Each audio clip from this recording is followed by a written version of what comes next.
This episode is brought to you by La Quinta by Wyndham.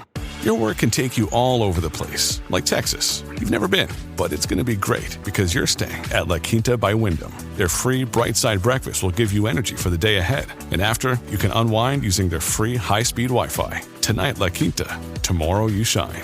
Book your stay today at lq.com. Hey folks, welcome back. It's Tuesday, April 16th, 2024. It's National Bean Counter Day, so let's hear it for the boys and girls in those cubicles across the hall. It's also National Wear Your Pajamas to Work Day. For all of us old enough to ride the tilt-a-whirl, let's not and say we did. Today, let's talk about the UAW president, why a student is telling his story way over in Switzerland, the passing of a professor and novelist, and an apparent hotspot for fraud.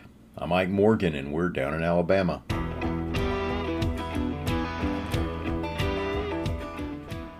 The United Auto Workers president continues to make bold predictions in the media, telling The Guardian, quote, "I truly believe we're going to see a huge shift this year. I think we're going to win in the South," reports AL.com's William Thornton. Now, some of you heard Bill explain on this show last week, Shawn Fain and his union are looking to capitalize on momentum from last year's stand-up strike against the big three automakers.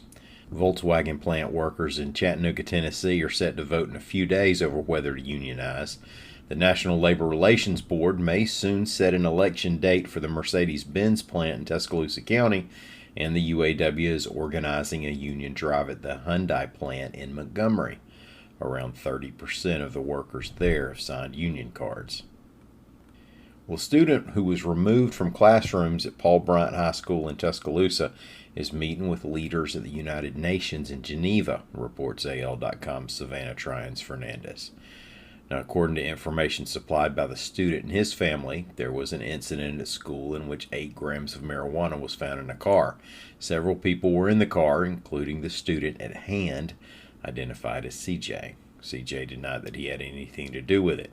He was not criminally charged. He was placed in in-school suspension for more than 2 months and then sentenced to 40 days of alternative school. His parents chose to homeschool him instead.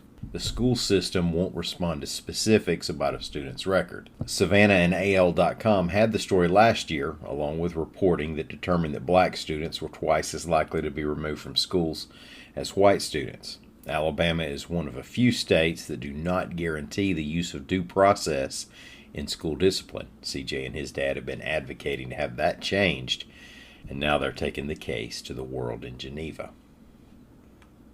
The Alabama author of Salvation on Sand Mountain has passed away, reports AL.com's Greg Garrison. He was diagnosed with Lewy body dementia in 2020. Dennis Covington, who was originally from Birmingham, wrote a pair of young adult novels and other nonfiction, but it was his Salvation on Sand Mountain, a nonfiction work about snake handling in Alabama, that was a finalist for the 1995 National Book Award. He taught creative writing at UAB from 1978 to 2003. He also taught at Texas Tech and was in Lubbock when he died Sunday night. Family members described him as an adventurer and someone on a genuine spiritual search. Indeed, during his research for Salvation on Sand Mountain, he took up snakes alongside his subjects. That's dedication, folks. Dennis Covington was 75 years old. Alabama has an apparent hotspot for credit card fraud, reports AL.com's Warren Kulo. USA Today did a study on identity theft and credit card fraud using data from the Federal Trade Commission, Census Bureau, and a survey. The data show that Tuscaloosa is second only to Miami with 296.6 cases of credit card fraud per 100,000 residents. Now, you probably just did the math in your head, but that's right at 1 out of every 337 people.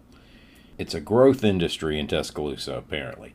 T-Town leads the nation with a 235.3% increase in cases reported from 2019 to 2023.